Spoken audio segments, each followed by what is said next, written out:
Hello, everyone, and good morning, and welcome to our webinar, Governing Net Zero, Assessing Convergence and Gaps in the Voluntary Standards and Guidelines Landscape.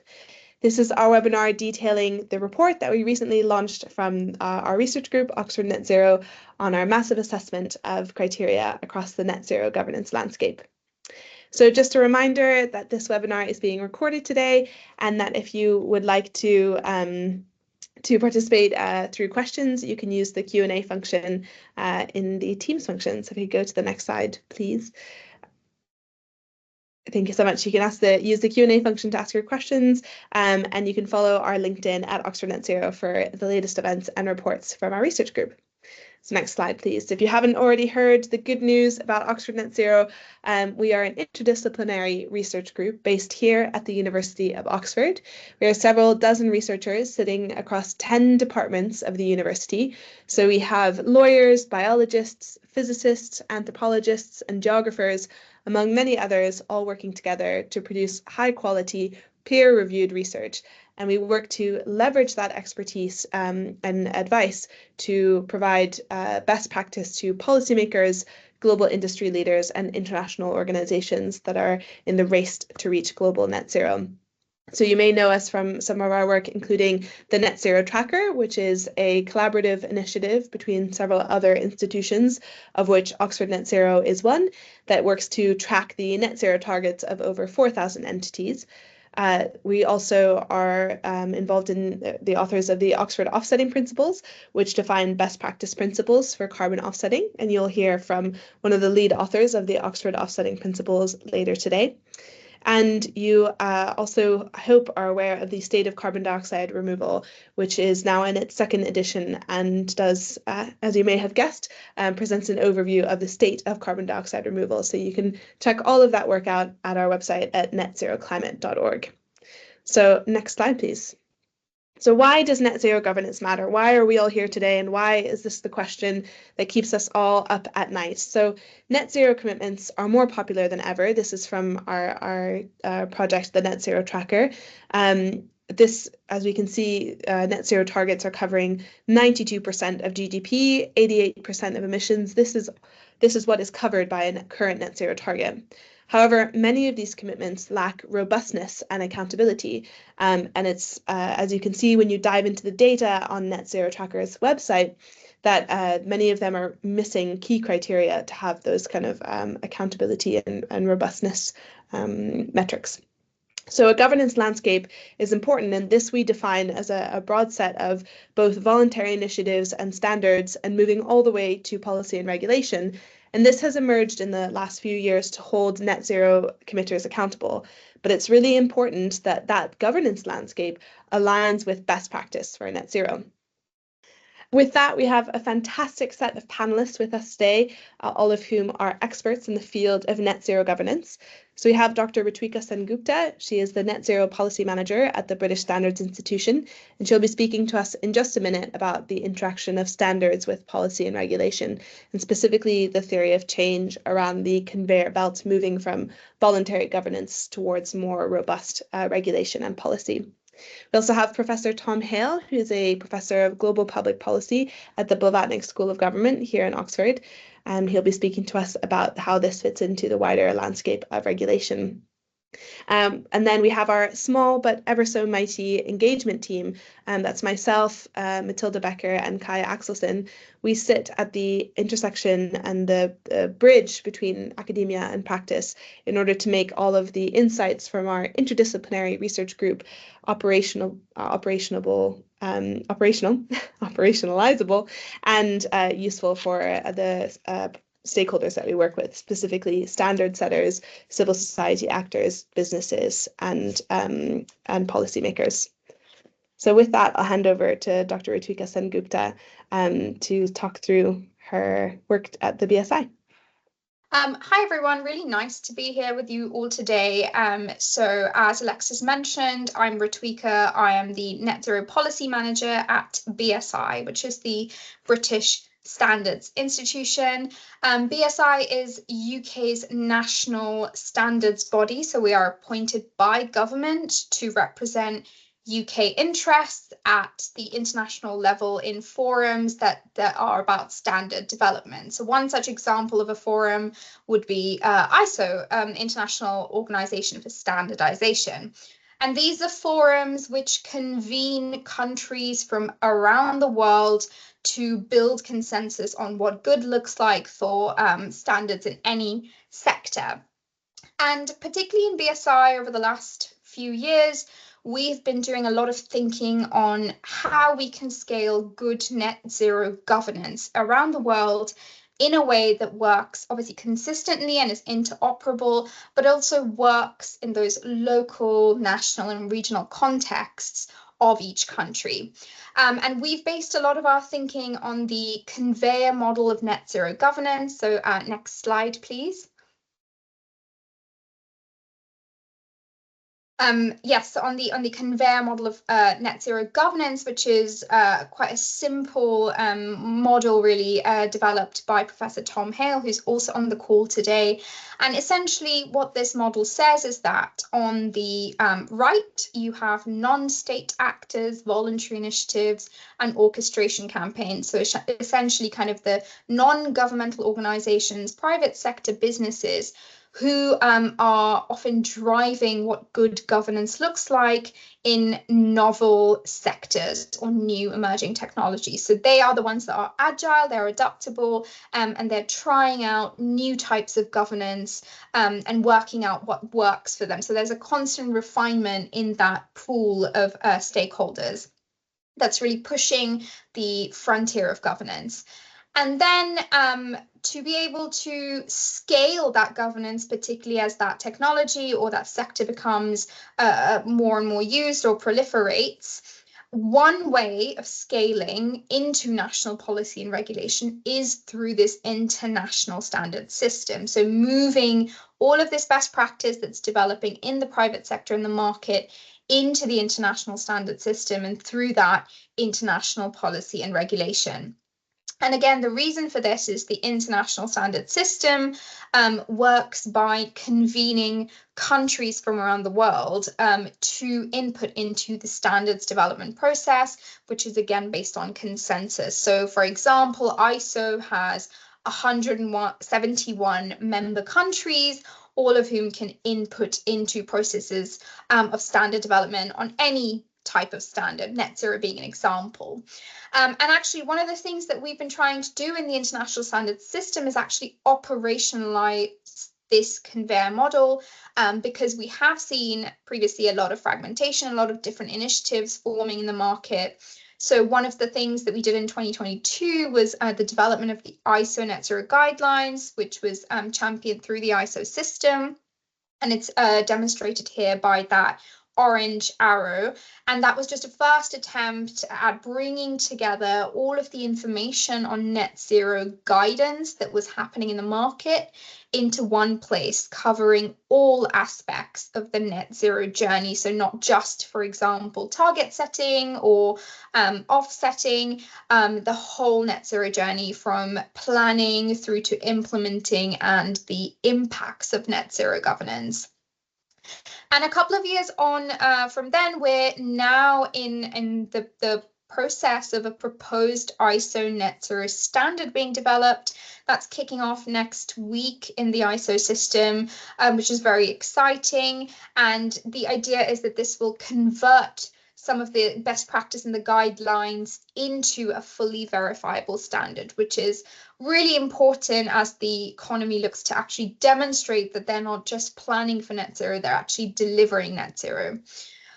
So it's a really exciting time, and we've been delighted to fund this piece of research, particularly because evidence is absolutely key to consensus building. So we need to know what is happening in the landscape so that stakeholders have access to evidence like this, which has looked at the market and worked out where gaps in consensus are, and where best practice is really being driven. So really excited to be here today. And with that, I'll pass back to you, Alexis. Thank you so much for that, Rituika. Really, really valuable insights. We're now going to have Professor Tom Hale speak with us. As I mentioned, he is a professor of global public policy at the Blavatnik School of Government, and his research explores how we can manage transnational problems effectively and fairly. He looks at how political institutions evolve to face the challenges that are raised by globalization and increasing interdependence. Professor Hale co-leads the Net Zero Tracker and also co-leads the newly established, as of January, Net Zero Regulation and Policy Hub based between the Faculty of Law and the Blavatnik School of Government. And he has just recently published a book called Long Problems, Climate Change and the Challenge of Governing Across Time. So over to you, Tom.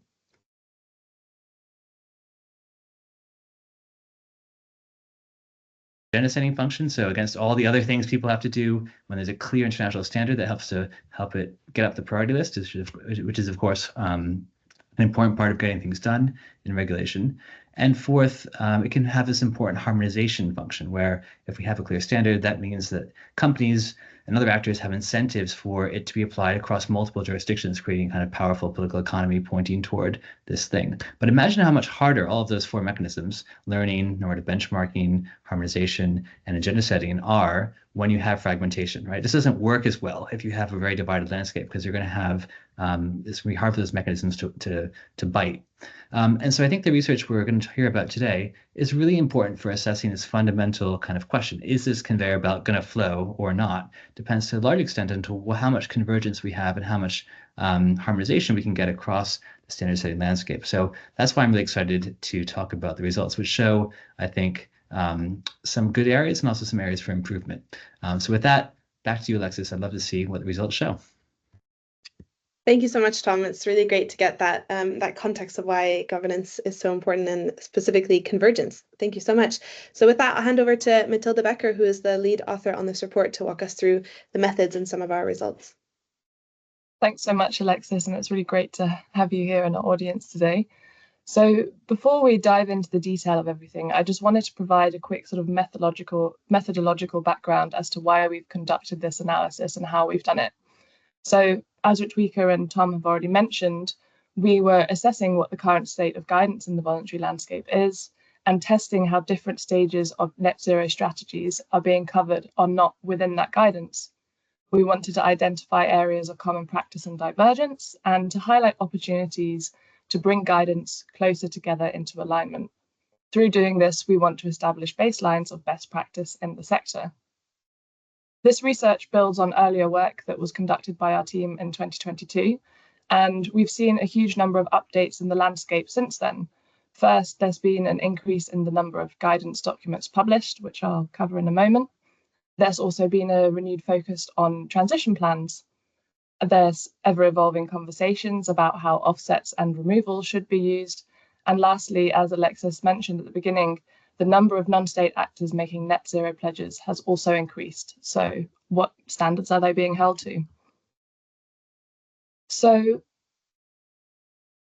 within this, we wanted to ask how the landscape is supporting a transition to net zero with urgency, integrity, and equity. In order to test this, we developed about 60 criteria from academic and grey literature, including the UN's high-level expert group Integrity Matters report, as well as outstanding practice within the standards and academic research where there were gaps, particularly around social justice and equity concerns. We divided those 60 criteria into 7 themes that track the journey of net zero, which are detailed here on the slide.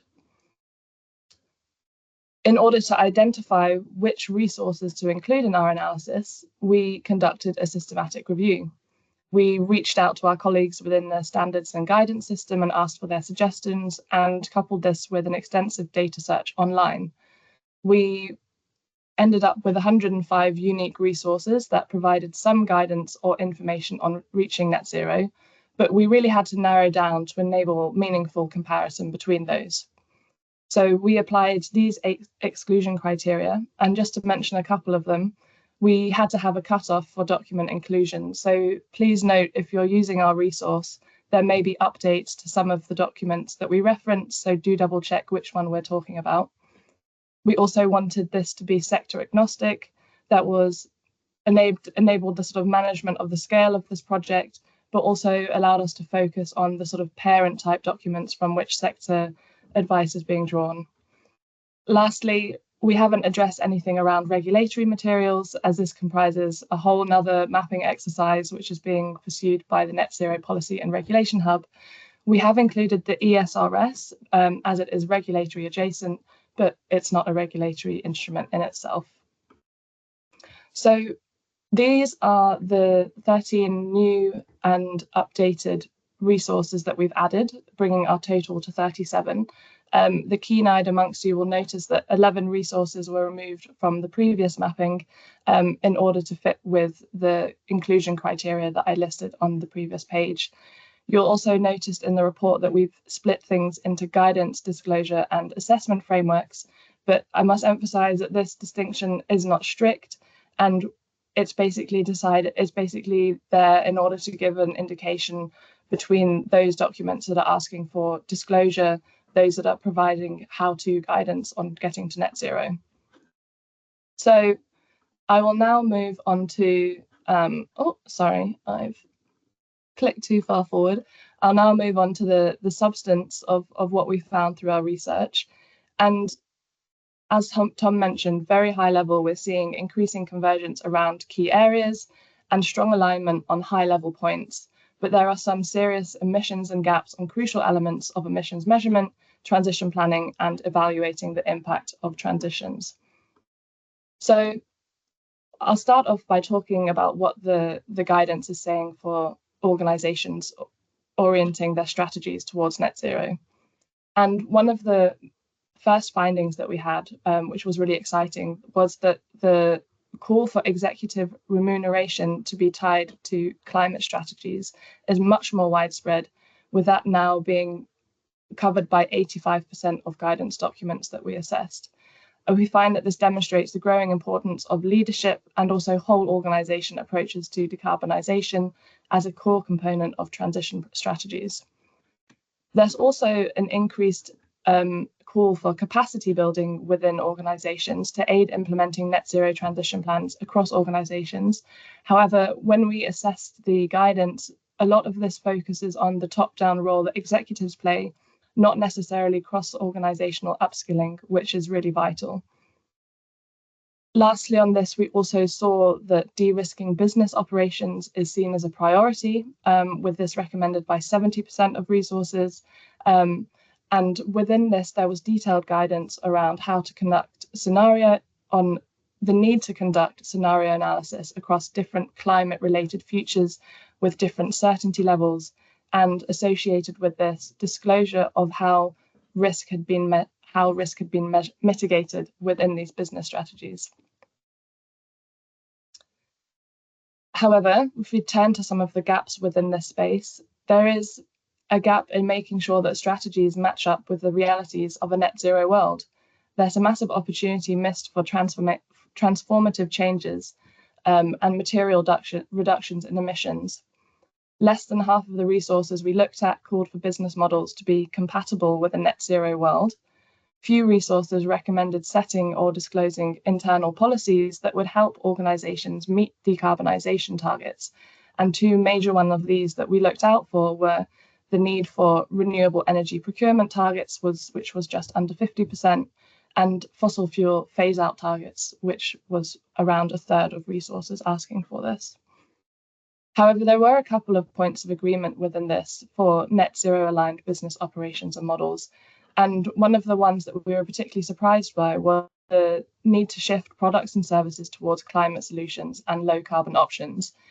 Here, we saw guidance around setting and reporting on targets for the expansion within within company portfolios, disclosure on revenue share for climate solutions, and the recommendation to identify opportunities to create value and deployment opportunities for low carbon solutions. And with that, I will pass over to Alexis, who's going to share some highlights around quantifying emissions and reduction targets. Thank you so much, Matilda. And just a reminder, we have the Q&A function that you're able to use to ask questions. We reserve some time at the end for questions. These are the smartest people that I know and the smartest people that I know specifically on net zero. So it's a great opportunity to ask any questions that you have. So we encourage you to use that. So as Matilda mentioned, we had these 7 stages of a net zero target, and I'm going to be covering one on quantifying emissions and reduction targets, so 2 of our sections. And this was really about exploring what guidance says about quantifying your emissions and what kinds of targets you're being encouraged to set. So there's lots of convergence in this landscape over specifically over measuring and setting targets for scope 3. This is nearly universal in the guidance and is matched by many of the disclosure instruments that are asking organizations to set or disclose scope 3 targets and emissions. And this is a significant jump from the last time we did this analysis.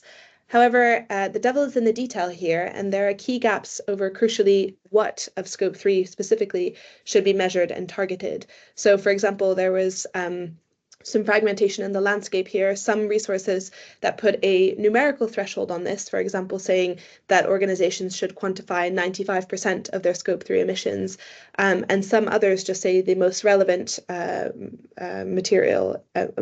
most material emissions. So we really need better guidance for companies on how they should approach the ever thorny issue of scope 3 emissions, and we need to streamline recommendations and have improved methodological practice and insight there. Another area that we looked at was guidance on baseline years, and particularly there's different guidance on how to set or justify your baseline year. So this presents a very serious crack in the infrastructure of target setting, because it's really hard to compare or evaluate progress towards net zero targets if we don't have aligned guidance on the baseline year, so where we are starting our measurements from. So of the resources that do provide some guidance on this, most of them recommend specific criteria around how to determine their base years, and they highlight the important need for representativeness, i.e., does it really represent the emissions portfolio of your organization, and verifiability, so if it's data that you actually have access to and that you can verify, and uniformity across both targets and scopes. So some recommend a fixed base year and have a cutoff date, and some recommend having consecutive multi-year averages in order to give a profile of your base year over time, or others have the option for a rolling target base years, and that's the different recommendations offered on base years. But that's, an important gap in the landscape. So next slide, please. We also looked at how this governance landscape encourages organizations to think beyond their sort of carbon goggles and looking broadly towards environmental justice, climate justice, and impact. So we saw a massive growth in the number of resources that are recommending that organizations setting a net zero target address their wider impact. This is up from 63% of resources back in 2022 to now nearly 85% in 2024. So we do see a wider than carbon lens approach to net zero, which is useful. One area that we were a little bit surprised by was the idea of including or considering your historical emissions when setting a net zero target. So we feel that this was an important criteria to map because of the social justice implications and this framework of common but differentiated responsibilities. So those with the most historical responsibility taking action first and fastest. And it's important that this consideration of historical emissions could make a contribution in how organizations are contributing towards wider societal decarbonization. But only 5 out of the 37 resources that we mapped had any mention of considering your historical emissions. And some suggest that organizations should compensate for historical emissions through investments in carbon removals. So that presents an interesting piece of the guidance. Over half, around 59% of our resources recommended that transition plans specifically contribute to a just transition. This looks like specifically considering the impacts of transition plans on your employees, communities across the value chains, and of course, a very big emphasis on workforces within value chains. And there is an importance that many resources placed on race, gender, and intergenerational equity, and making sure that net zero strategies are also alongside adaptation goals, specifically along an organization's supply chain, but also wider. But in general, the references to justice or just transition were quite contained to discussions of workers and supply chains rather than sort of a wider than supply chain approach to just transition. So we are interested to see how resources might use the net zero lens to have a wider conversation about that. And with that, I'll hand over to Kaya to talk about the ever controversial section on counterbalance. So thanks so much, Kaya. Thank you. I tried so hard to keep this to a few bullet points, but I ultimately failed. So I think, we see some convergence around the mitigation hierarchy, as there has been for many years. That came up as well in our last mapping 2 years ago. Across the board guidance is to prioritize reducing one's own emissions, although there seems to be a bit of divergence in guidance about what prioritization means. Some guidance, including our own, has clarified that it's not a sequence and it's not a first reduce, then remove. It's you probably, if you think you have any residual emissions, need to be doing those efforts side by side, but just putting more resource into your own reduction efforts. So it's a prioritization of effort, not necessarily sequence. But other guidance still says first this, then this. So that's an area of divergence. The offsets and credits that companies use, if they are to use them, it's very clear across the guidance that these should be accounted for separately from reductions, in-house reductions in an inventory. Part of this is because the kind of counterfactual accounting included in the evaluation of some credits is simply a different type of accounting as to how we would measure an impact from the way you would measure your emissions. Other reasons are just to really keep that crystal clear as to what you're doing versus what you're paying for someone else to do.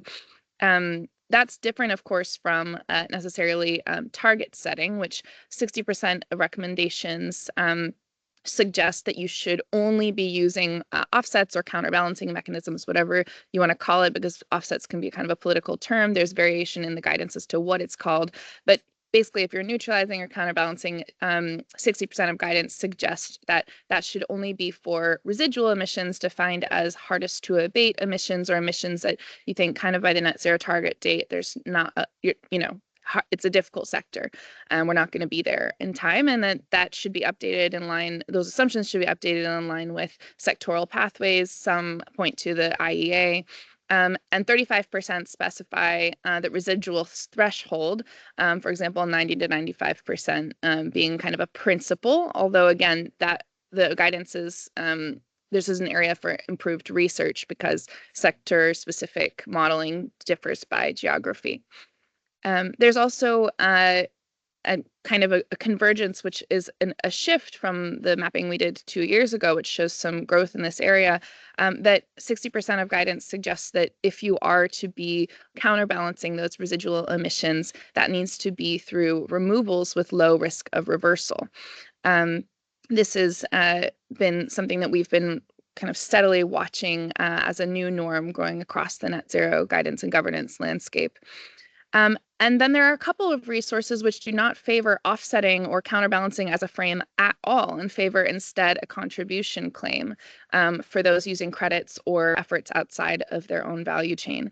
A contribution to global net zero or global neutrality is the frame that is advocated by these couple of resources, which are actually the outlier. About 80% of the resources say, some form of offsetting may be allowed or counterbalancing if they use a different term. While the majority call for permanence and additionality, more definition across the board is needed as to what that means. We saw several signposting to kind of the core guidance that is designed and function to define these terms. So something like the ICVCM or the VCMI. But this also might be an area where, the way we've drawn our scope is not necessarily, it's about defining net zero for an organization. so we didn't see the guidance on what additionality or permanence means for the credits, which is a slightly different scope. However, if a company is trying to get to net zero and the guidance is suggesting that additionality and permanence is critical, it seems important to us that at least a signpost or a footnote as to where someone could find that definition of additionality or permanence would be valuable as an update or an improvement to the guidance. And then we also saw lack of clarity on how credits or removal investments year on year should be reflected by organizations. So, if you were making an investment not to counterbalance residual emissions, but just because you were, contributing in some way to global net zero by investing in credits or removals or even R&D, seems to be a lack of guidance as to how that should be represented, with sort of differing views on, the use of the term carbon neutrality or otherwise. I think I'm going to leave it there and leave room for questions and just say thank you very much to my co-authors for navigating so much. I know there's so much more that we could be saying today.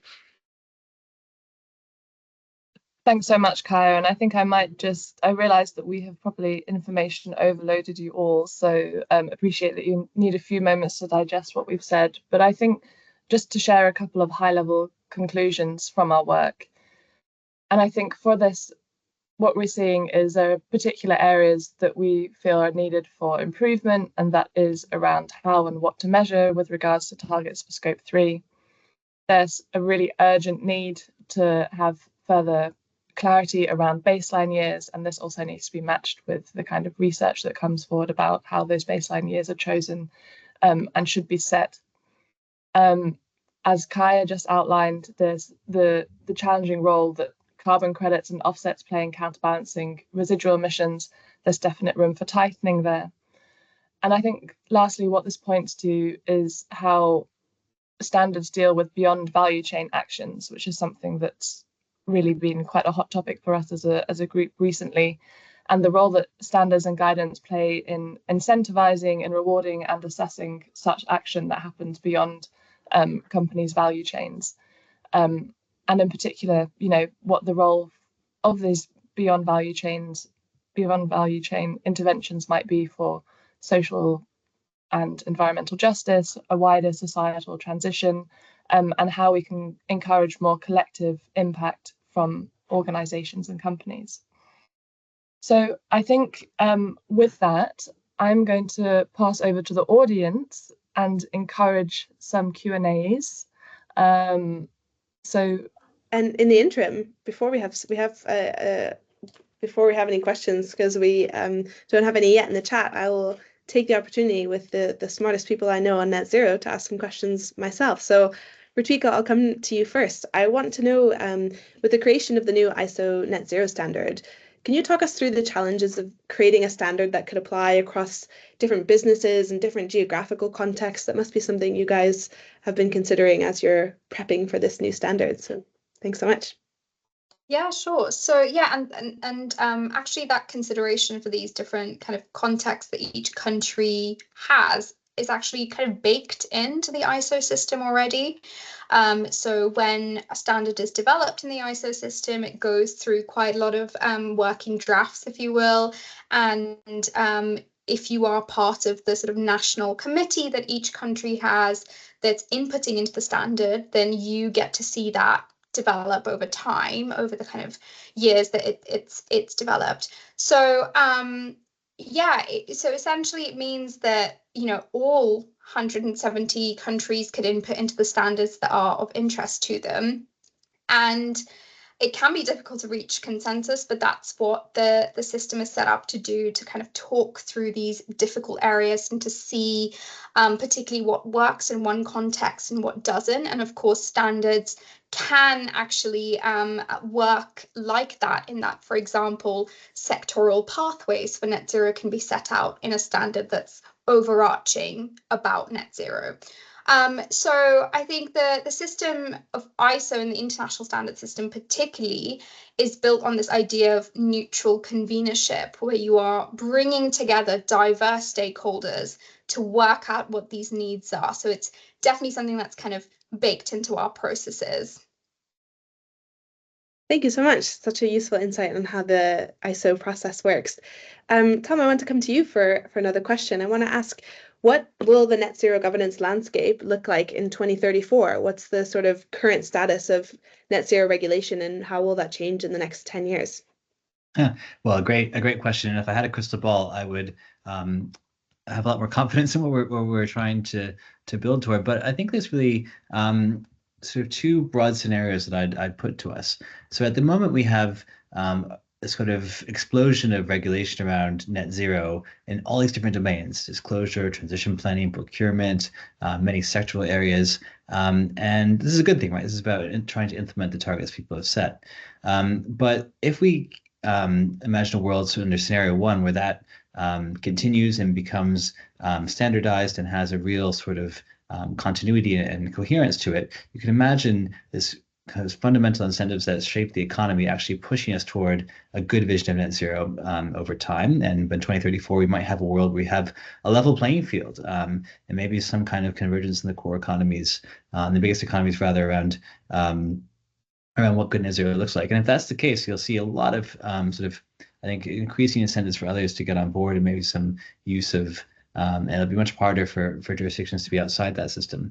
Alternatively, we could see real fragmentation. You know, if we had China taking one approach and the EU taking another approach and the US taking a third approach, I think we might see a world where you had much more friction in the transition, and where companies especially faced high compliance costs for doing three different kinds of net zero and possibly the mixed incentives. And that'll hold back investment, and that'll hold back clarity on what society is looking to achieve. So I think those are the two scenarios that we're looking toward.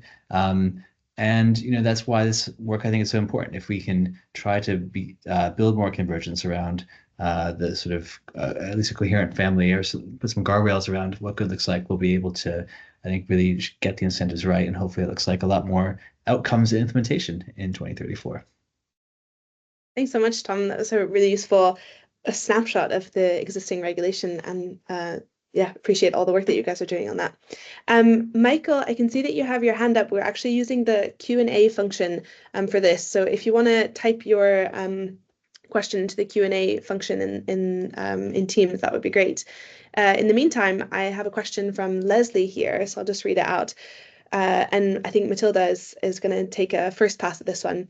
Recently, there have been stronger arguments to understand and include water, its use and water resources, in its role in net zero. There are also wider supply chain links in these two worlds. Has Oxford Net Zero considered to widen its scope, looking beyond typical net zero initiatives into voluntary initiatives and standards in water that can be related to net zero? So I'll let Matilda take the first pass, and then any of our other panelists can also contribute. Yeah, thank you so much. That's, I think, quite a tough but a very important question. So we, at Oxford Net Zero, we do think beyond just the climate and net zero, despite what our name says. For example, we have researchers that look at sustainable finance, social justice, equity, and we also work really closely with other research groups. So within the Smith School of Enterprise and Environment, which our research group is affiliated with, there's a very large body of researchers doing work on water quality, water regulation, and standardization. And I think what the question you ask is also something that we've been asking within our ecosystem as well. How do we find those points to overlap and build on what is already a fairly well-established regulatory system internationally for water provisioning? I would be really pleased actually to take some of your ideas on this. As a sort of personal interest point, I think it would be great to explore these intersections a bit more strongly. But perhaps other people within the ONZ team, or Tom or Ritwika, also have some ideas about the potential for overlaps on this. Can I quickly jump in on that point? I think it's one of the hardest problems generally for this standard setting and kind of governance ecosystem, and particularly with the transition to regulation.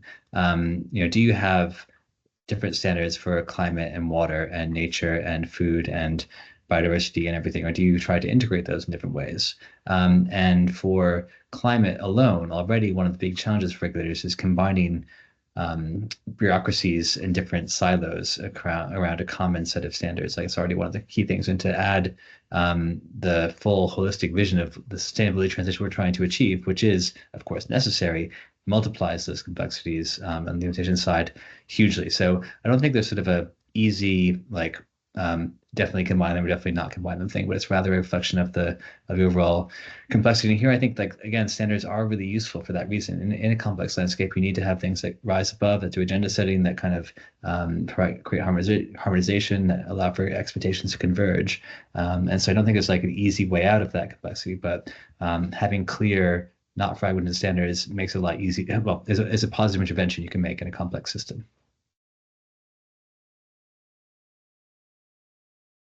Yeah, Kaya, thank you. This question has clearly sparked thought, which is great. Just a quick comment that I think that as standards move towards transition planning, that's where we're going to see work at the level of individual levers and the intersections become more clear. So if a major hotspot area of emissions for you is related to water, then we're going to start to see, companies looking to the water standards to both lower their emissions and their water use. And I think that's why it's so important for companies to develop robust transition plans at the level of individual actions and levers. Thanks so much, Kaya. Ritwika, and then we have another question. Thanks, Alexis.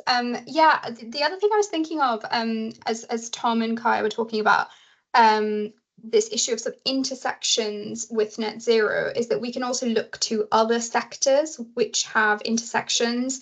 One of the research pieces that just finished, that BSI funded recently, was looking at standards and regulation interactions in forestry, for example. And in forestry, you actually have examples of multiple standards that are actually referencing things like Indigenous lands rights conventions, or bringing in other standards from other sectors into their work, including water, actually. So you have this ecosystem there where forestry related standards reference other standards in other sectors to bring that intersection of issues into the same document, so that, when you have an organization that's trying to do something around forestry, they don't necessarily have to look at 10 standards. They can look at one and be pointed to the guidance on sort of those intersectional issues. But I think it's a really good point, because more and more, I think, particularly at BSI, we're trying to think about the problem around net zero, or really any emerging sector, in a kind of systems way, because it's never just about carbon, it's also about economy, about people, about civil society, about water and the environment in general. So I think it's really important. Yeah, I couldn't agree more. Thank you so much. We have another question from Claire Wig. I think happy to leave this open, but I think Kaya would be particularly well placed to answer this, given her work on NDC alignment, and Tom as well. So the question is, do you have any reflections on how the setting of targets and plans towards net zero at the country level is linked or not to the setting of targets and plans towards net zero at a company or organizational level? Also, are any of the frameworks that you looked at bringing these two levels together in any way, or are most of the frameworks limiting themselves to the organizational level? So maybe we'll come to Kaya first, and then whoever else wants to answer.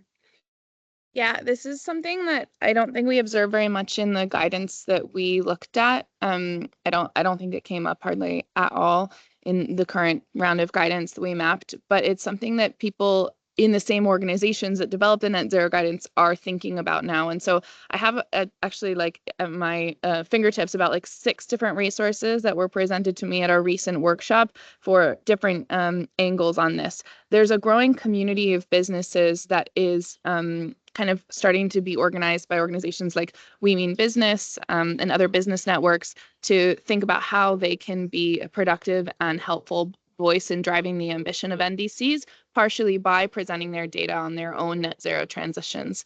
And then there's also the investor angle, which the concept of an investable nation has sort of come up several times. So there's a couple of investor frameworks. I know that the IGGC, which we mapped their net zero guidelines, but they also have some principles just out on what on how NDCs could better help to facilitate more private finance in the countries where they're putting forward their contributions, and sort of deepening NDCs into an implementation level, which also includes policies for how non-state actors are going to align to common ground rules for the net zero economy, is really topical right now. And I'd be happy to share those resources. I don't know if I can do that in the chat or if we can share them after.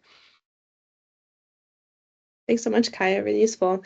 So the next question is from Camille. She says, would you have also carried research into how much of the guidance or guidelines or standards are being translated or not into binding legislation, for example, the EU taxonomy of sustainable finance or the CSRD? So maybe a question for Tom, given your work on net zero. Great question. So we are working on some assessment of the regulatory landscape around net zero, which hopefully we can share with everyone later in the year. But we know that just from our initial work in that space, and again, I can't post in the chat, but there's a great report which you can Google on the Oxford Net Zero website from last year looking at a stock take of regulatory activity. And that showed quite clearly a lot of standards are referred to in regulation in different ways. Now, the devil, as was said before, is in the details. So often regulators will refer to a standard in some way, but that could mean kind of wholesale adoption of it, or it could just mean a sort of glancing reference or recommendation toward it. And so we need to look in much more detail to assess what is the regulatory requirement actually doing and how is it drawing on certain standards or not. And that's what we're going to try to put out later in the year. So watch the space, and if those others on the call or others you know of working on it, please put us in touch with us. We'd love to collaborate. Thanks so much, Tom. We have a question from Charlie. I think this is a good one for you, Kaya. Companies in high-emitting sectors will be dependent on offsets to meet net zero. While guidelines state that high-quality carbon removals with high permanence are best practice, how do you think we can deal with the current issue of high demand for but lack of supply of high-quality carbon removals? Yeah, it's such a good question. It's something I've been grappling with because I think we're starting to see a trend where it's the high margin, high profit sort of lower emissions companies are actually kind of leading in sparking or scaling the removals industry. So you see like Microsoft's kind of out there with their big removals investments and stuff. But heavy industry is looking, with their kind of lower margins, they're looking at those numbers, those figures, and they're looking at the expense of them. And they're like, this is going to be a problem, which is exactly why we need to set net zero strategies, because it will become very expensive to actually neutralize those emissions, even in kind of heavy industry or difficult sectors.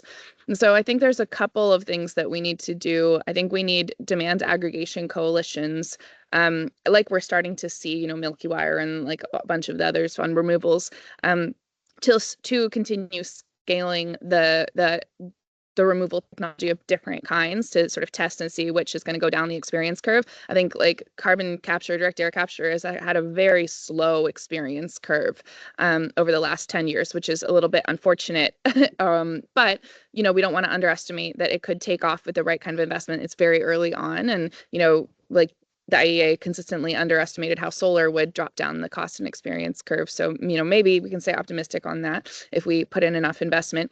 But I'm also really excited about demand aggregation for the hard to abate sectors actually sort of decarbonizing themselves. And so like, I think a few years ago, people were sort of saying like, oh, steel and cement, they'll never be, easy to abate. And there's a lot of questioning around what actually is hard to abate. We're starting to see, companies like H2 Green Steel who have reduced emissions kind of 80% in terms of intensity. And so I think including in as part of the solution, realizing that removals will be super costly if they're really durable. Considering maybe actually if we're going to do demand aggregation for those long-term removals, perhaps we could do that for our own sector and see how far we can stretch the technology to, or in fact, develop replacement technologies and not use some of those materials in other buildings and developments. So I think there's a lot of creativity that this opens up, but the net zero landscape shows us that long-term thinking is needed and we need to start now. Thanks so much, Kaya. I will actually take chair's privilege and answer the next question from Michael, which is net zero is premised on the decarbonization down to zero of all energy supplies and consumables. If this assumption does not come to fruition, then organizations will have residual carbon footprints. How should organizations address this scenario? So the idea of what constitutes as residual emissions is something that we mapped in this report. And it's an area that we think is extremely important, both because residual emissions, if everyone defines residual emissions as Kaya was mentioning over there, hard to abate, what does that mean, hard to abate? Does it mean financially hard? Does it mean physically difficult to do? And then the question then becomes who gets access to those residual emissions? And so this is a point of great interest for us at the moment in terms of both geographical equity and also equity of sectors. So Kaya was mentioning the example of H2 green steel. If cement is an extremely hard to abate sector that requires having a certain threshold of residual emissions, should we still be using cement, or should we think about constructing with another material that doesn't have quite so high a threshold of residual emissions? So I'm answering your question with a question, but our key kind of investigation here is how should we define the threshold of residual emissions fairly, especially when there's a finite carbon budget. So I think what we're trying to focus on at the moment is the convergence in the landscape on the mitigation hierarchy of focusing on decarbonization, but also trying to challenge and prompt people to think about what is really residual and trying to move that beyond just financial kind of hard to abate and what remains residual, and more towards fair share of the remaining emissions budget. So I think we have maybe we'll have time for one more question, and that is from Camille, and then we'll close so we give you enough time for lunch at noon if you're in the UK time zone. So from Camille, and I'll leave this open, whoever wants to take it. Would you have also analyzed in the guidelines about how much should come from technological solutions versus behavioral solutions? So maybe Matilda, take that one. Yeah, I might just come with a quick answer on that. And that's to say that we didn't explicitly ask this question, but I think what we saw is that the guidelines sort of address both, but not explicitly. I think we see examples of behavioral solutions, for example, in terms of upskilling organizations, in terms of making executives responsible for achieving their KPIs around climate strategies. But also, I suppose, with regards to climate solutions, they kind of might straddle both of those buckets. I think one of the things that we found with the guidance generally is that they were not super prescriptive as to what very specific actions should be taken. It was much more broadly speaking, how to reduce emissions, rather than saying, take your bike to work, or stop selling combustion engines in your cars. So, I mean, perhaps Alexis or Kaya want to add a little bit to that from our analysis. No, I'm happy with your answer. Thank you so much, Matilda. Well, thank you so much. That brings us to a solid hour of really interesting investigation into this research. Thank you all so much for your time, and thank you so much to the panelists for giving us your time as well and your insights. We really appreciate it. We'll be putting up a post on our website about this webinar and some of the key takeaways. So you can catch that there, and you can also find the report on our website. So thank you so much. We'll also be sending out a follow-up email to those who registered with some notes and the link to the report again. So thank you so much, everyone, and enjoy the rest of your day. Bye.